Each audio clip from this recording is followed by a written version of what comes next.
Wake up your morning in a brand new way with the positive people, places, events, and things in and around your neighborhood and around the world. No matter where you live, your mornings are about to get better. It's the refreshing way to start your day. No doom or gloom, just bright sunshine no matter what the weather. Metro Magazine with Bonnie McDaniel. Inspiring, informative, intelligent, Ion. Positively the best way to start your morning. Good morning and welcome to Metro Magazine. I'm Bonnie McDaniel. We're joined this morning by Marissa Levin, who is the author of Built to Scale. And once you hear her story, you're going to understand why she was chosen as one of our amazing women. So before we go any farther, let's welcome Marissa Levin to Metro Magazine. Good morning, Marissa. Good morning. I am holding your book, and I haven't had an opportunity to read it yet.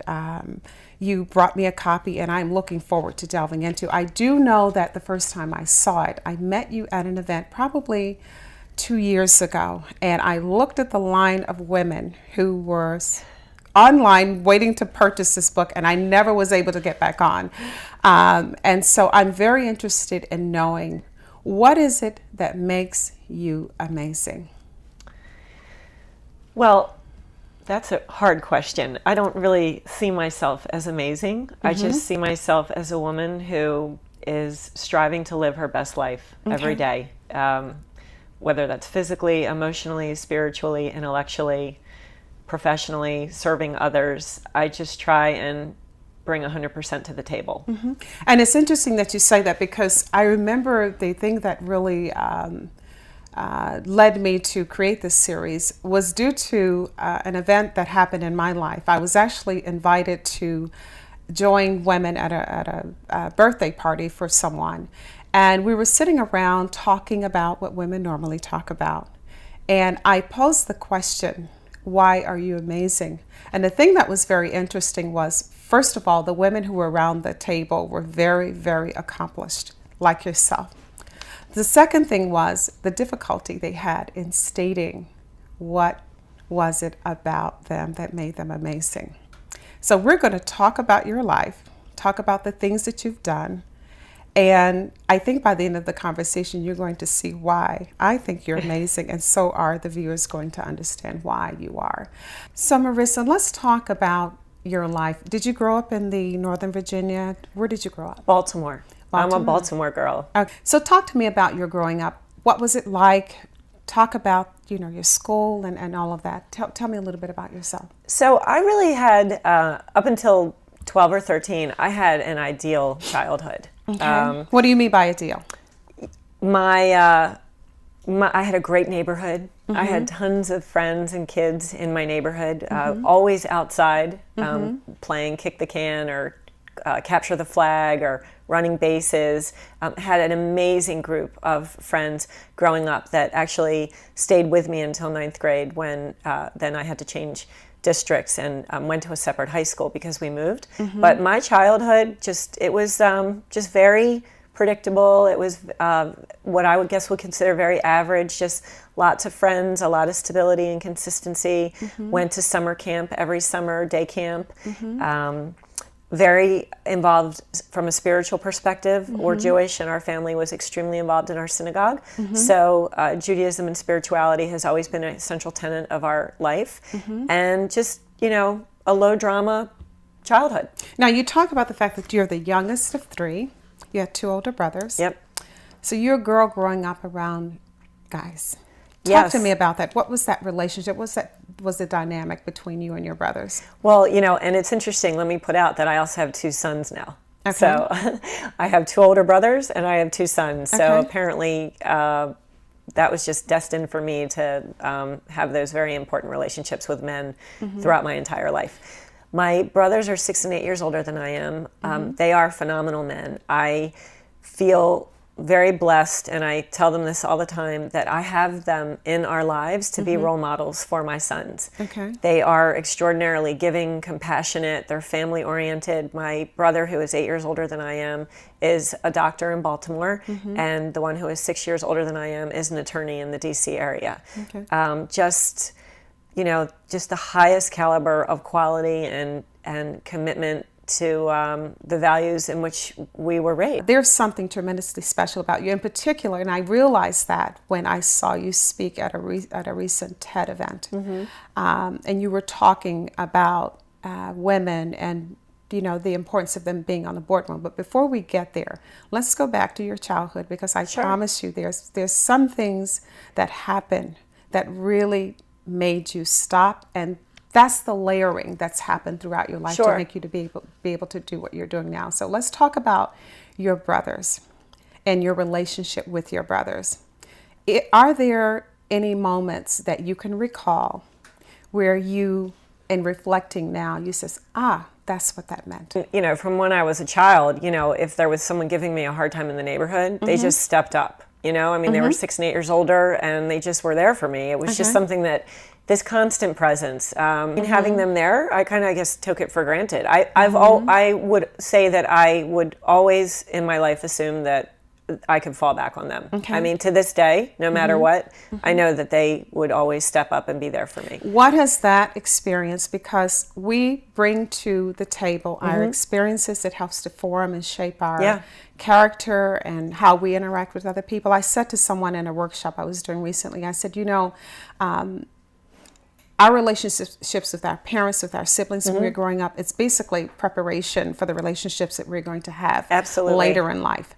And so going back to your relationships with your brothers, when I hear you talk about them and mention the fact that they were always there, always had your back, I sense that the work that you're doing now, that prepared you. Your relationships with them gave you the skills, the tools that allow you to be comfortable in doing that with other people is really what I'm trying to get to. There's some good stuff there, lady. You're probably right. I definitely believe that we need an army of support around us. I like to think I walk around with an invisible Verizon network behind me, not to give them a plug, but I feel like I have a huge army of support wherever I go, not only from my family, from my parents and my siblings, and even my sisters-in-law, my brother's wives. I definitely feel like they're there, but also my friends. My whole life, I have been surrounded by really amazing people.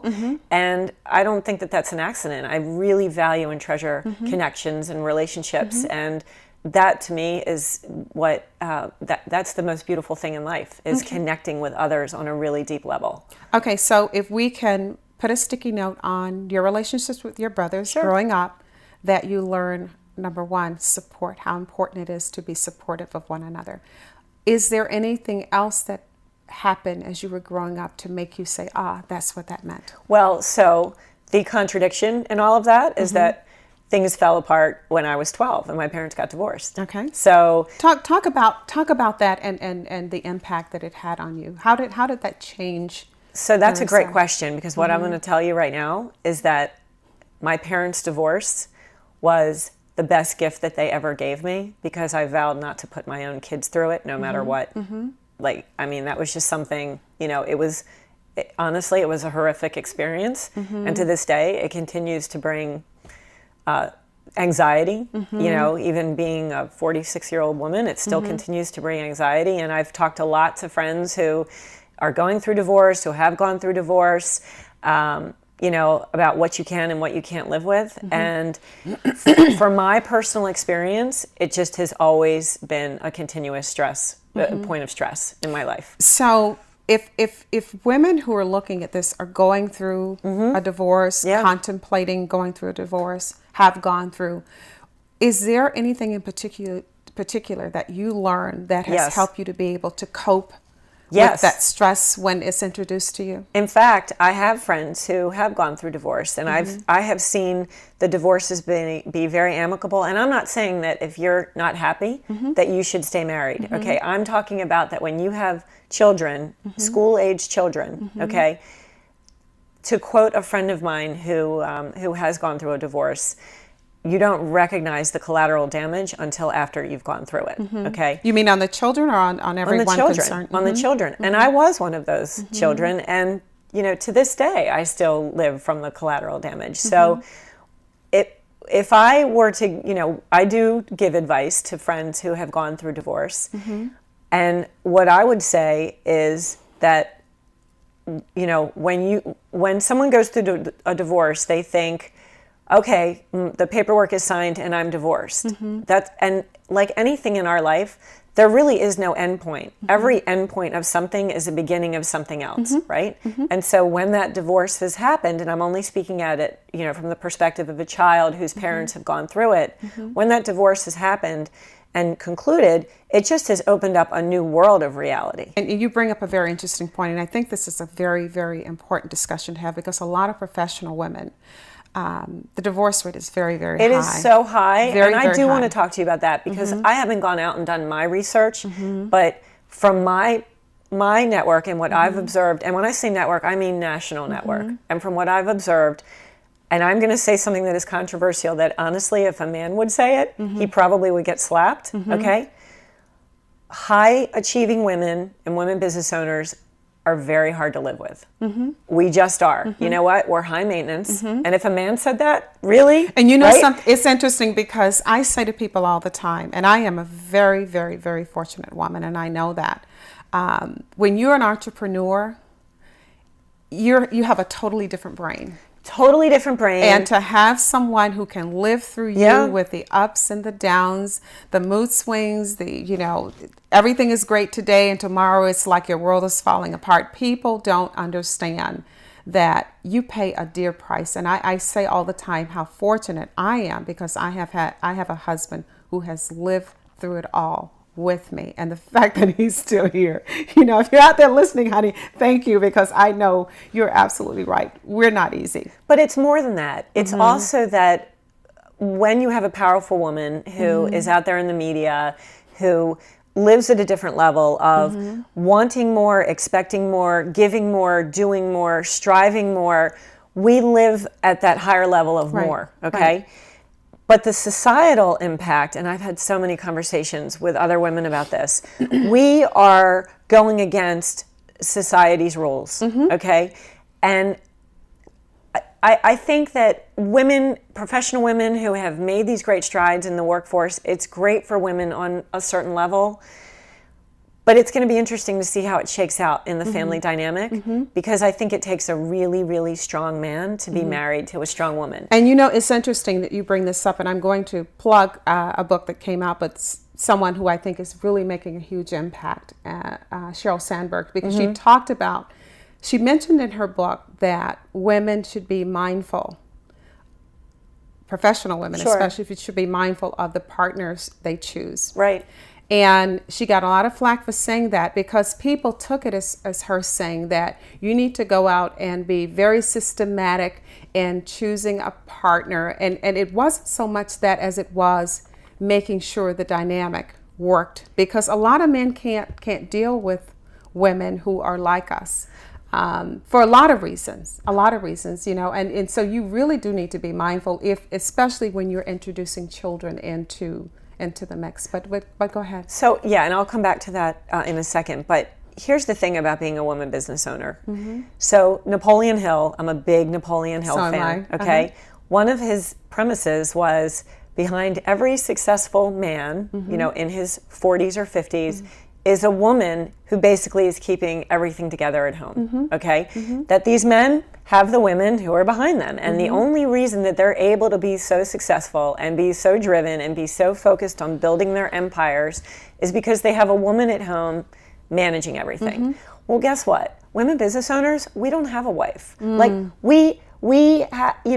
even when men do everything, 50-50, even when you have that type of partnership at home, to quote a very successful woman business owner who's one of my mentors, she says, no matter what, women are still the heartbeat and the soul of the family. We really are. It is what it is. And so as a woman business owner, we're out there and we have this drive and this passion to make our mark in the world and to make a difference and to build something that is much bigger than we are, right? But especially with kids, and I have a 16-year-old and a 13-year-old. I mean, this morning, I was running around like crazy making sure that they had healthy breakfast because they have exams today. That's where my head is. So if I could stop you for 1 second. When we first started the interview, I asked you a question. I said, Marissa, what makes you amazing? And you said, I don't really think of myself that way. But I don't. I mean, I just... Well, it's not like you're walking around thinking I'm amazing. But the fact of the matter is you are. Because what you do every day, the fact that you get up every day, you put one foot in front of the other. Sure. You manage your family. But we all you have to manage do your that. business. We have to, but some of us struggle with doing it. I didn't say I didn't struggle. I mean, you know, it's just how much energy, how much power do you give your struggles? Right. I guess that's kind of, you know, that's an important question is how much power do you give your struggles? How much do you give into your struggles? And there are times when you can really give in and there are times when you can't. And I think as women who are powerful, I do think that we need to be very mindful that, you know, that we have high expectations of those around us because we give so much as well. And so it's just something that to be cognizant in the whole family dynamic. Well, if we can go back just for a second, because we kind of did a little sidebar and Sure. talking about women in business and how difficult, and it is very relevant. It is when you're trying to run a business and the impact it has on the family. Now, you mentioned something about divorce and the fact that the collateral damage that happens. Sure. Is there anything in particular that happened to you? Because you said even now to this day, you find that the thought of it very stressful. Is there anything in particular that happened that you might want to share that caused you to feel that? So, you know, at the time that it happened, I was 12 and my brothers were 18 and 20. Okay. So when my mom took me and left, which is what she did, my brothers were gone from the house. That's what she waited for. That was the breaking point for her is, you know, the two older siblings were out of the house. It's time for me to make a break. And so that's what I did. So I went from having this family structure of 5 at home, right, in a beautiful house in a beautiful neighborhood, to literally overnight I was moved down to an apartment. And so my whole world kind of was uprooted, okay? Yeah. And believe me, I'm not saying that my parents should have stayed married because they definitely shouldn't have. And my father ended up remarrying and had an incredible marriage with my stepmom for 30 years until she passed away from colon cancer 2 years ago. There is no doubt that they should not have, you know, they did what was right for them without a doubt. And I completely support that. I'm just saying that parents need to be mindful of how they move through this process and not to underestimate the short-term and the long-term impact. Now, not to speak on a personal level, but on a general level, as it has to do with women and men who are going through divorce and their children involved. And you brought up an interesting point, which I fully agree with. You said that they must always keep in mind that it's not about them. What do you think is probably the number one, and there are a lot of things that people do when they make it about themselves. What is the number one thing you think parents who are going through a divorce do that really causes their children to unravel when they make it about them rather than about the children? I mean, I'm not an expert. You know, I only have my own experience to go through or to speak to. And I can only speak about it looking back, right? Okay. And that's what I want you to do. So we often when we go through things, the lessons that were learned during those experiences, we really don't know those lessons until we're able to really look back and reflect and do the work that is necessary, you know. And I've done the work. I mean, I've done the work in therapy and I've done the work from a spiritual perspective. And like, you know, I'm whole because of the work that I've done. I just think that as a general rule, as your children get older, you can't go on autopilot. Right. I mean, that's just a general rule. Like, just because they can be home alone doesn't mean that they should be home alone. Right. And just to be present. And I think a lot of parents might have guilt one way or another. You know, maybe they travel all the time, or maybe, you know, they are divorced. And so they work so hard to be the friend of the child. I'm not looking for the popular vote with my kids. Right. Like, I mean, I have a great relationship with both my boys, and they're 13 and 16. They have a lot of friends. And you know what? I've got their back. Right. Like, unconditionally, no one has their back like I do. Right. But I need to be their parent first, which means I'm going to make some decisions that they may not agree with. But it's okay that they don't agree with them, and I'm okay with them being upset with some of my decisions. And you know what? I think that's a very, very important point that you're making, because I know other women who are in business, and we have this thing called guilt when we're not around as much as we think we should be sometimes. And I have seen women make a terrible error in the fact that they try to compensate by being their child's friends, because I'm not there, so I need to go and maybe let him or her get away with things that they probably shouldn't, because they're not able to handle it at their age. The fact that you have the insight and the wisdom to be able to do that, I think is really, really important. And thank you for sharing that. Well, and I just want to say one thing about that I think what one of the parents' most important jobs is, especially as teenagers, now that I have teenagers, I think that one of our most valuable jobs as a parent is that we can see our children's blind spots. And especially in the teenage years, there's some arrogance that can seep in, right?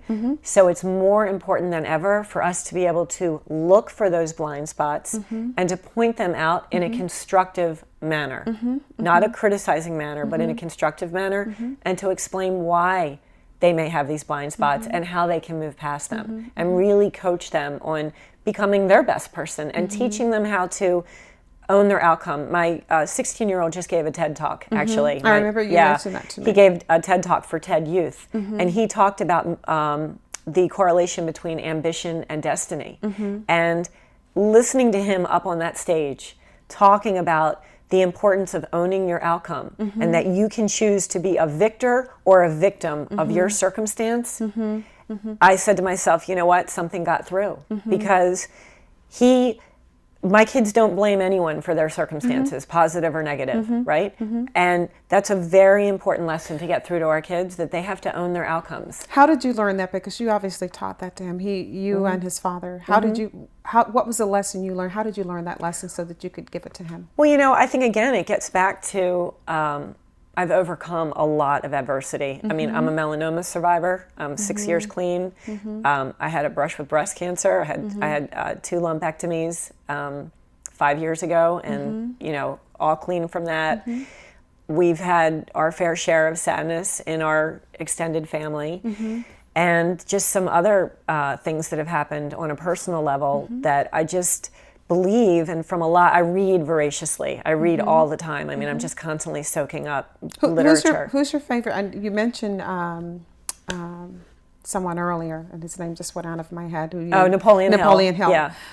Who's one of your? Name a couple of your favorite authors. Malcolm Gladwell. Okay, why do you like him?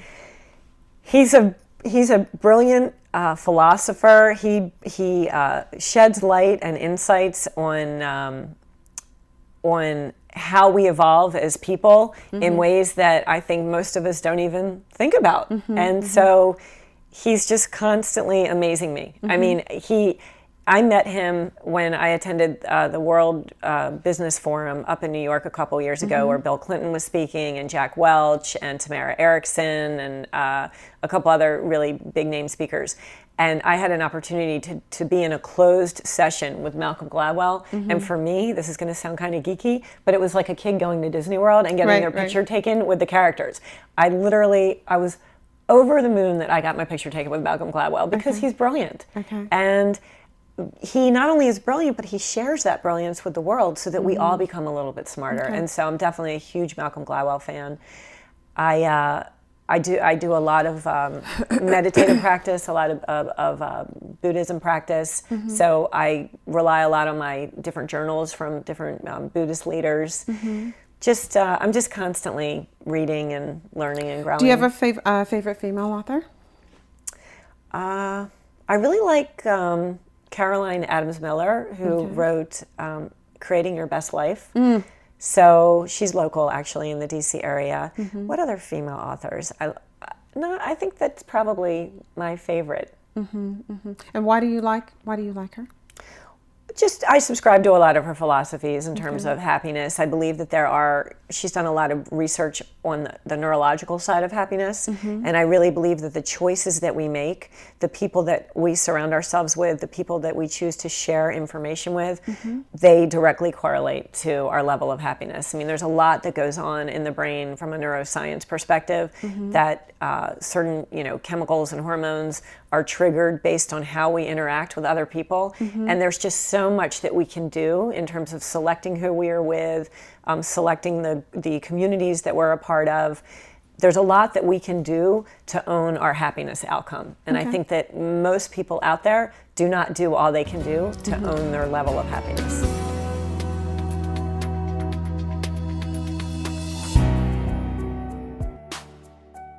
Queen Bee is a book about some of the habits, some of the things that we women do really to undermine ourselves and undermine other women. And it's something that we really can't afford to do any longer. It's actually a book that is a combination of research that I've done interviewing other women and men about what is it that has kept us over the years from becoming the empowered women that we say we are. I have taken interviews from women who talk about some of the experiences they've had in working with other women, either in the capacity of just having relationships in different types of settings, whether it be in the corporate boardroom or a lot of the women that I talk to are entrepreneurs, but really just delving into not just the things that we do in terms of day-to-day, to perform our jobs, but really looking at the things that are really holding us back. One of the things that's interesting to me is the fact that if you take a woman, an average woman, and if you're honest, and put her in a room with 15, 20 other women and have a gorgeous woman walk in the room, watch the reaction. Chances are very good she's not going to like her, and it has nothing to do with anything other than the fact that she, in their own minds, looks a certain way. If you take that and reverse it, and you are the woman who thinks that everything about yourself is intact, you're going to respond to that woman in a different way. And you're going to listen to her rather than look at her physical being. And that's what I want women to do. I want us to stop looking at what we have on, whether or not, we're thinner or heavier than the next woman, but really to look at who we are as women. I'm a literary fanatic, and so that was just what I studied. Okay. So that was my undergraduate degree, and then I have a master's degree from Marymount University in human resource development and adult learning curriculum development. And I went to University of Maryland. It was the state school. It was definitely a given in my house that we were all going to college. My brothers went there as well. It was a given we were going to college. It just was not even up for debate. But at the same time, we grew up very middle class, and that was where we went. I mean, it was the state school. It was easy to get into. It was 45 minutes away from home. I didn't really have the opportunity to look anywhere else. So that decision was made for me. Looking back, would I have put myself at University of Maryland? Probably not. I think I would have thrived more in a much smaller environment setting. Yeah, I definitely felt lost a little bit at University of Maryland. That's not to say I didn't have a great time, and I have a lot of friends there, and I actually go back to the Smith School now, and I guest lecture, and I teach, and I love to give back. But, it's interesting. We learn the lessons from our own experiences, and then we try to be better parents, for lack of a better word. And so I know for my kids, I'm going to make sure that they are able to see a variety of campuses and really have a say in where they're going to be going to college. So when you graduated college, talk about your early professional. Sure. I was a journalist on Capitol Hill. Okay. And that was great. You can be a journalist anywhere in the country, but you can only Capitol Hill. Capitol Hill. Were you focused at Congress, or were you just kind of? I was on the Hill. I was covering the House and the Senate, the House Telecom Subcommittee, the Senate Commerce Committee. My focus was telecommunications, so I covered the FCC, the Federal Communications Commission, the CTIA, which was the Cellular Telecommunications Industry Association. That's very interesting. You know what? It really was Yeah. because at the time when I covered it, and this was a stepping stone to my next phase of my career, but the time that I covered the telecommunications sector on Capitol Hill is when AT&T was a monopoly, and I was in the courtroom when the judge Harold Green handed down what was called a modified final judgment, and what that did is it broke up it broke up AT&T into 7 baby bells. That's what they were called. And those companies today, well, it's not Bell Atlantic anymore, but Bell Atlantic, NYNEX, Ameritech, Pacific Bell, Southwestern Bell, Bell South. It broke AT&T into 7 different companies, and literally overnight we had a competitive telecommunications industry. So a lot of companies and entrepreneurs that are out there today that are not in their mid 40s or late 40s, if they're a lot younger, they take it for granted that, you know, you've got all these telecommunications companies everywhere. Well, guess what? It used to not be that way. It used to be that AT&T really was the only telecom company.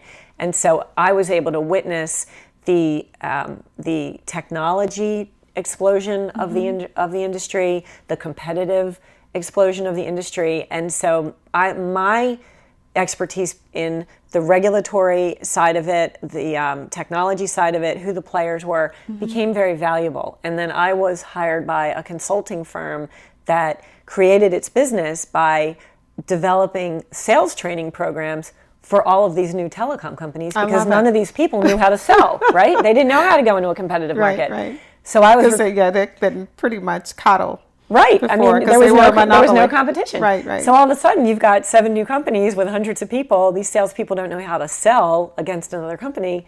So I went to work there, and I fell in love with the field of adult learning and instructional design. That's where I first forayed into consulting, and I found my niche. What was your biggest takeaway as it had to do with your witnessing that and bringing that forward to a lot of the work that you're doing now?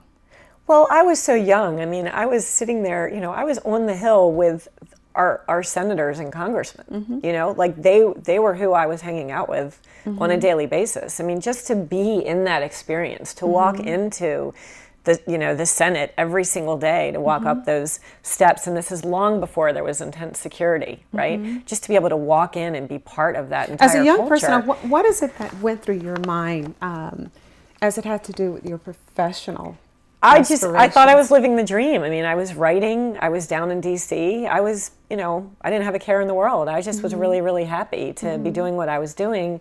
And then when I had the opportunity to move over to the consulting world, it was something different. Well, a young woman who is maybe on the Hill, and there's a lot more security.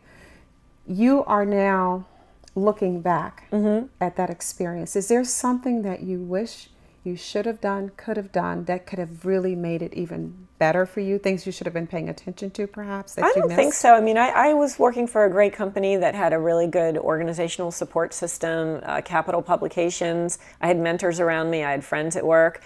And another opportunity presented itself, and I explored it, and I went with it. So what advice would you give someone who finds herself in the position that you were in? Granted, things have changed on the Hill. What advice would you give her? Just to keep an open mind. You know, that every single thing that we do is a stepping stone to something else. Everything. Until the day we die. Every single thing is impermanent. Every single thing is a preparation to get us to go farther. So if you think about yoga, every stretch in yoga prepares us to stretch further. That's exactly how I kind of look at every aspect of our life. Okay. That everything's impermanent. Yeah, I love that. Now, let's talk about, so you did the consulting, and you have built to scale, which right. I can't wait to read this. Yeah, First of all, I love a book on culture too, but that's an ebook. I love the title, by the way, you. because I think that's the thing that fascinated me the most about it, because I also came out of technology. And when I have that corporate side to me. Sure. And so when I saw Built to Scale, I was fascinated by the title. So let's talk about not so much the book as much as the philosophy that went into writing this book. Let's talk about that for a minute. So the book came out of, my first company, Information Experts, is going to be 20 years old next year, which is just crazy that we're coming up on our 20th anniversary. And as I've moved through that company, I've bootstrapped it. I literally started it at my kitchen table almost 20 years ago, and now it's a multi-million-dollar firm. We've got locations around the country. We work with 14 different federal agencies, so definitely my Capitol Hill experience certainly segued into now serving government agencies. And along the way, I have surrounded myself with amazing mentors. There are times in an organization where you hit a plateau, you hit a block in your growth, and you need to do something differently in order to get past that obstacle, okay? The definition of insanity is doing the same thing over and over again and expecting different results. So we were stuck at a point where we just could not get any further. One of my mentors had said to me, what about putting in an advisory board? And this is going back 5 years ago. And I said to him, what's an advisory board? And he said, it's a group of people that you handpick and they help your business get to the next level. I did some research on it because I'm a research junkie. There was nothing out there on how to do it. Lots of articles that you should do it, how it can help your company, nothing with a process. And so I set about and I created a process. And so Scale is the first process and the only process on the market. I'm in 20 countries now with my book that helps business owners go through the entire cycle of building an effective advisory board, how you select them, how you compensate them, how you associate them into your organization, how you leverage your advisors, and then how you evaluate, evolve, and exit them when they no longer fit. And that is what Scale stands for. And it's interesting that you talk about the cover and the title because people don't realize how much work goes into even just that. Like, I had to do a full survey. I surveyed hundreds of people about the title. I surveyed hundreds of people about the acronym. I surveyed people about the color of the book. I mean, there's so much that goes on behind the scenes when you bring a concept to life.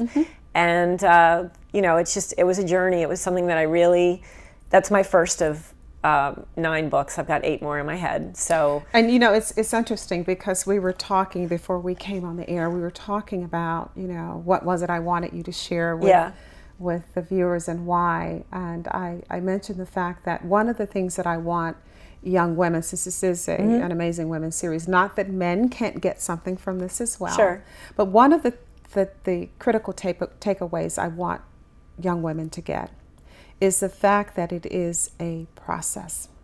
You don't just... Life is a process. You just don't show up and do this. Right. You've taken a lot of the years of even your earlier childhood, and I think that a lot of times we don't realize, and I have this little thing that I do now. I'm like, I need to put a sticky note on that, meaning that I need to remember this because everything is building that, what I refer to as texture, of the layers that the people that people see in front of them are actually layers of experiences and things that have happened to people over time. And so that is one of the critical things that I want people to understand, which is why I can't wait to delve into this book, because I think that I know I'm going to walk away with something good. Now, I mentioned earlier also that I had listened to you do a TED event recently. I was very, very impressed by that. And the reason I was impressed, you were talking about the importance of women sitting on a board and how to go about getting that done. Let's talk about that a little bit. And we can, of course, at the end, let them know where they can watch the full presentation. Let's talk about that. So obviously I'm very passionate about boards. I mean, I wrote a book about it. I'm very passionate about community. And when Vanessa Maddox had approached me to do a TED Talk, she said the theme is women taking their place in the future.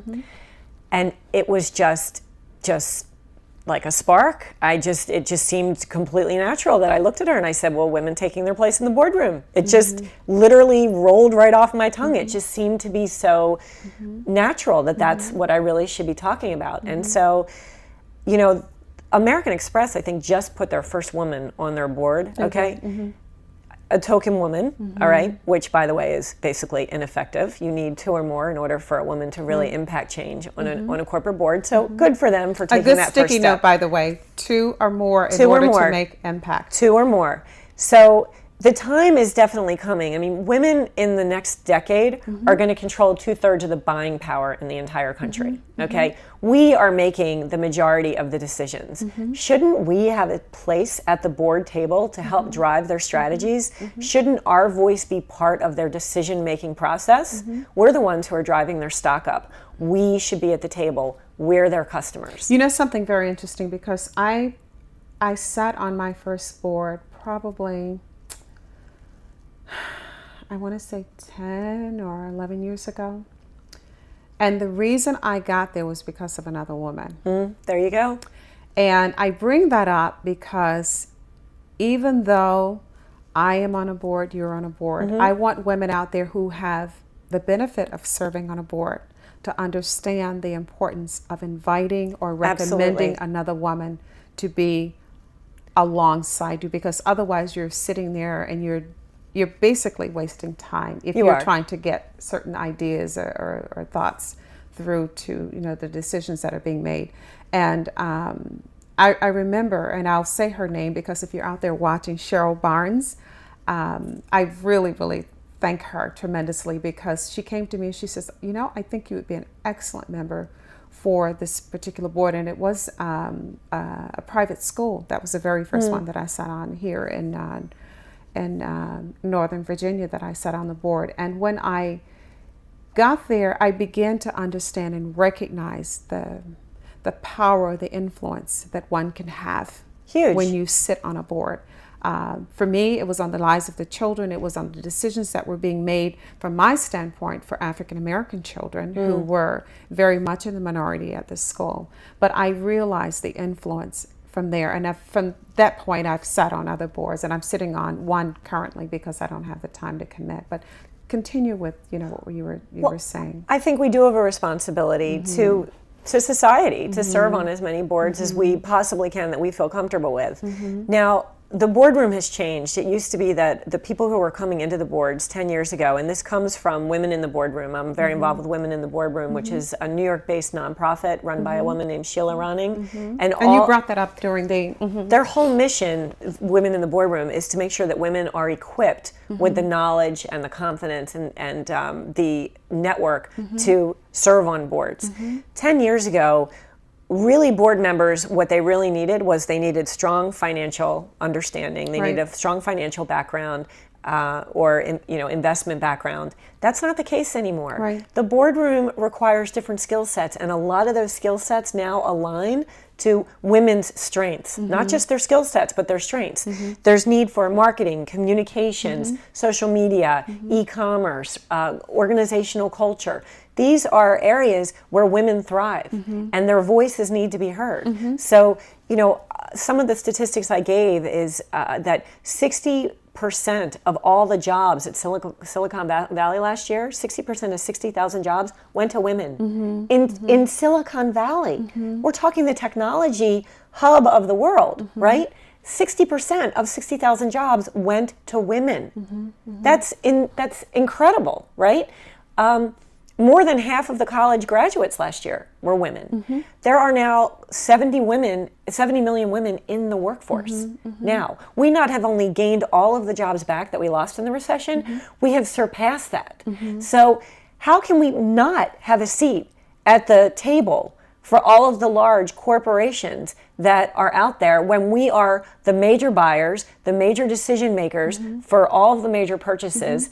And we're taking over the classrooms, we're taking over the technology sector, we're taking over the workforce. Why wouldn't we have a voice at the table? Now, you're talking about, you're giving some wonderful statistics as to why this makes sense.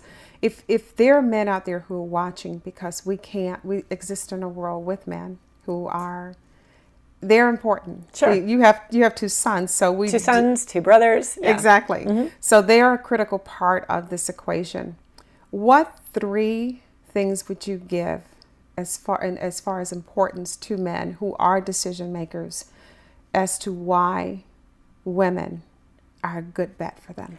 So this is completely proven from Catalyst. The research just came out that companies that have women on boards perform substantially higher from a financial perspective. They perform better than companies that don't have women on boards. As a matter of fact, I just read an article. They were talking about the profitability of companies who have women it's a who big are on difference. The board and sitting at the helm. Yeah, we bring a different perspective. We are a lot more relationship focused on the whole than men are. We see different ways to impact the bottom line through, the values of organizations, organizational culture.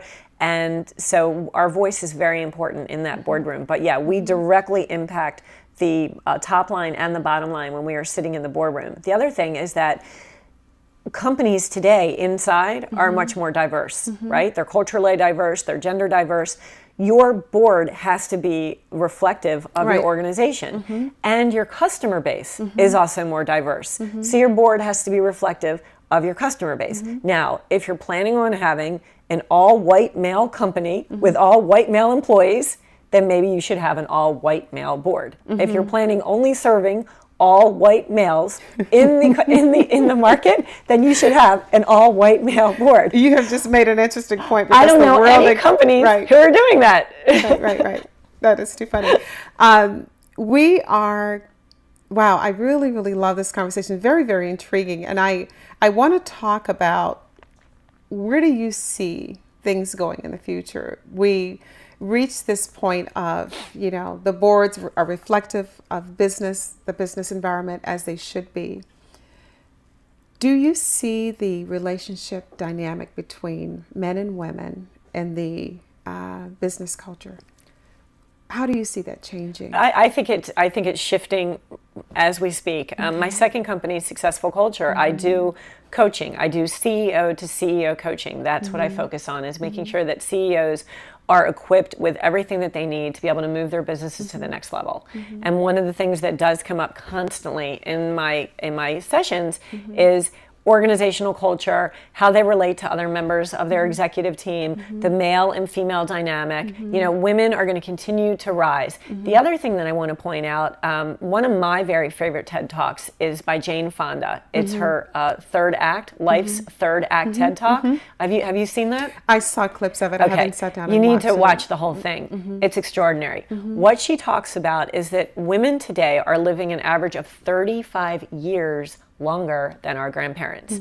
That is a completely different third act, okay? Where our life expectancy really used to kind of be a bell curve, where it would we'd peak here at midlife and then start to go down. Really what we're doing now is we're on a ladder, okay? So women are finding their voice, and what's really interesting about her talk is she talks about how this third act is an opportunity for women to go back to the girl that they were when they were 12, 13, 14, 15, and that girl was stifled in some way, emotionally, socially, peer pressure, family dynamic, and who that person is at her core never really had an opportunity to evolve. And this third act, which starts at around 50, is this opportunity for her to go back and make peace with her environment, the situations that she was in, the choices that she makes, to own her outcome, and spend the rest of her third act truly living her most authentic self. Life. Okay? Yeah. So that's the clip that I saw that I thought was so powerful. Well, based on that premise, okay, more and more women are going to be in the workforce at a longer period of time, whether it is as a consultant or whether it is as an executive or whether it is as a board member. But the point is we're not going anywhere. Right. Okay? Right. For the whole age span. I mean, now we're going to have women in the workforce literally from intern years, like late teens, early 20s, all the way up till the end of our lives, 80s, 90s. We're going to have a 70-year span of women in the workforce. Now, one of the things that I want more than anything, because I'm obviously, first of all, I've always been a very independent woman. My grandmother, I learned tremendously from her. And I have over the years observed the progression of women and how we have changed, for instance, from the way my mother thought, and I'm thinking, and then now my daughter. Sure. And one of the things that I'm hoping in my effort to be a voice, or lend a voice, or have women be able to be a voice through the work that I'm doing, is for us to and I call it to be, I refer to it as being in that state of grace where we are comfortable. Because I still think we are, because we've had to fight. When you're in that fighting mode. We've had to fight a lot. We've had to fight a lot, but when you are in that fighting mode, you miss a lot at the same time. Sure you do. But you have to fight to get there. But once you get there, so what I'm hoping that at some point we reach that state of grace where we are just being with ourselves and with the men that we should, and I pray, are pleased to call our team members. Right. And so I am hoping that we reach that point sometime in the near future, especially for the young women who are coming up behind. Well, that's a really good point. And I will tell you that another piece that Jane Fonda actually did, a little video clip when she was speaking at a conference in California like 3 or 4 years ago. She talked about our sons, okay? Because I have a son. And that this is where we need to be focusing, okay? And I will tell you that as a mom, if you ask me what I need my legacy to be, what I want my legacy to be, it's that I have raised 2 sons that have tremendous respect and compassion for women. That's my goal, is to create 2 men who want to be part of something bigger than themselves, who recognize the value of community, connection, spirituality, right? And that will enter into relationships with nothing but full respect and support for the women in their lives. And whatever that looked like. Even if they might marry someone who wants to stay home. And if that's what they want, support it. They may want to marry someone who wants to run a business. They need to be in a place where they view women as capable as men in anything, and to come at it from a place of friendship and love and support, companionship, respect. That's my legacy. If I can raise 2 men like that, then I will have done a good job in this world. Yeah. And and to layer on top of that, because I have a son and a daughter, and my prayer, as it has to do with my daughter and other young women who are out there, is that women have gotten to the point of where they're not in that fighting mode anymore, because things are where they're supposed to be, so that they're in a frame of mind to receive that young man that you're talking about, that you're raising, because he can give as much as he wants to, but if she's not in a state of mind where she can receive it, then the 2 still don't work. And I worry about that, because you look at the social media platforms and you see there's so much pressure on young women, on the teenage women. I think that they have it much harder than teenage and adolescent boys do, because there's so much social pressure on what you look like and what you're doing. And I just am amazed at how much, at such an early age, so much emphasis is placed on sexuality and what you look like. And that just is such a small part of who we are, and I feel like that they're being damaged. And and that is, again, if I can just say, one of the main reasons why I'm doing this series, because I'm hoping that women like yourself and other women that I've interviewed in the past and will interview in the future will be able to impart if just one little bit of wisdom that they can pass along to these young women and these young men, so that we can create the world that we hope to live in. We are running out of time. But before we end, and you have been a wonderful guest, and I want to thank you for spending the time with us this morning. But if you want to share with our viewers, you can look in that camera. How they can get in touch with Marissa Levin. So my second company, where I'm spending the majority of my time now, is Successful Culture. That's www.successfulculture.com. And I write, I have a blog that is internationally followed. I send out emails on Mondays and Thursdays with insights. Mondays is Monday Mindfulness, and that really is more of a spiritual based type of message in terms of how mindfulness can show up in our personal and professional lives.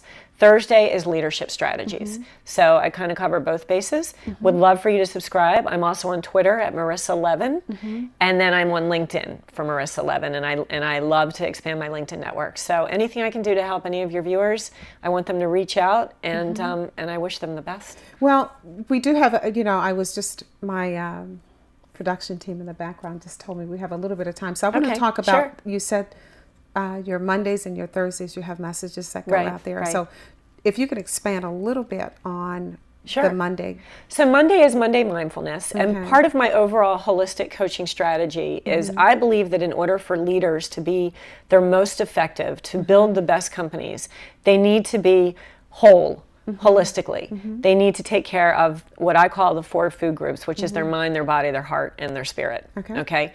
Those to me are the 4 food groups for a healthy life. And through this Monday Mindfulness, you put out a message every Monday, basically? I do. So, this past Monday was about 3 different types of focus, inner focus, other focus, and outer focus, and how we can tap into those to make sure that we're more present. I did a column a few weeks ago on intentional listening and how listening is actually a very active process and how we're able to channel the listening that we're doing with a partner in order to be more connected, and how this shows up in our life as a leader. So Monday is about mindfulness, and Thursday is overall leadership strategies, and because that's kind of the premise of my entire coaching framework, which I do with my clients. Now, are these some of the previous things that you've done? Are these things that they can go to your website and be able to, in your archives, be able to find? Yep, they're on the blog, successfulculture.com. There's a blog there, and they can, and I do take those emails and put them into the column format for everybody. I'm going to give you a couple of minutes to talk about what you want most out of life from Marissa Levin and over the next 5 years. So I did mention that my legacy is definitely raising these great kids. I've got a 13-year-old and a 16-year-old, and it's just game on right now for me with them.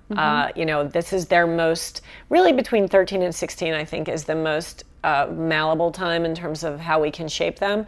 So I just need to be really, really present. And I need to be alongside my 10th grader as he is evaluating his choices for college, making sure that he ends up exactly where he's supposed to be. So far and away, those are my top priorities, is making sure that these kids end up exactly where they're supposed to be. Aside from that, continuing my spiritual growth, definitely my spiritual growth is very important, and building successful culture so that I can reach as many leaders and CEOs as possible, because I believe that if I can make an impact one entrepreneur at a time, then I'm building a better world. So you're coaching, people can basically reach out to you, you take on private clients? I do. I have actually, I've got 3 spots remaining for January through June for my one-on-one coaching.